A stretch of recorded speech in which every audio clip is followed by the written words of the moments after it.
আমু হ্যাঁ good morning. Good morning. ঘুম শেষ? হ্যাঁ উঠে পড়েছো?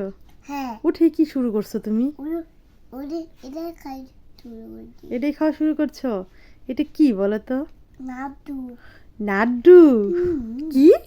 নাটু নাড্ডু কোথায় পাইলা? এনে দিল। বাবা এনে দিল? হুম, বাবাকে থ্যাংক ইউ বলেছিলা? হ্যাঁ লাড্ডু খাইতে কি কেমন লাগে? ভালো।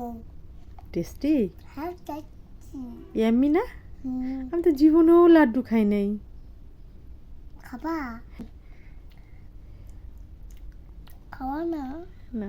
আচ্ছা, তুমি খাও, সবাইকে বাই বলে দাও। বা তাহলে থাকতে থাকবে। বাই বাই সবাইকে।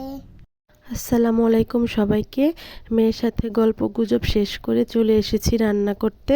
প্রত্যেকটা বাবার কাছেই মেয়ে তার রাজকন্যা, যেমন আমি আমার বাবার কাছে, এরকম আমার মেয়ে তার বাবার কাছে। তো মেয়ে গতকালকে বাবার গলা ধরে পড়েছে, বাবা আমি গরুর বট খাবো। তো মেয়ের বাবা ঘুম থেকে উঠেই সকাল সকাল বাজারে গিয়ে এই যে গরুর বট নিয়ে এসেছে। তো সেটাই আমি সুন্দর করে রেডি করে নিচ্ছি। প্রথমে ভালো করে ধুয়ে হলুদ দিয়ে হালকা করে সিদ্ধ করে নিয়েছি। তারপরে এটাকে আমি টুকরো টুকরো করে কেটে নেব। এই যে টুকরো করে কেটে নেওয়া হয়ে গিয়েছে।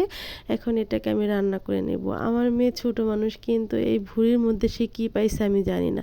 সে খুবই পছন্দ করে, শুধু মেয়ে না আমিও পছন্দ করি, আমার ছেলেও পছন্দ করে, বাসার সবাই ভুঁড়ি খুব পছন্দ করি।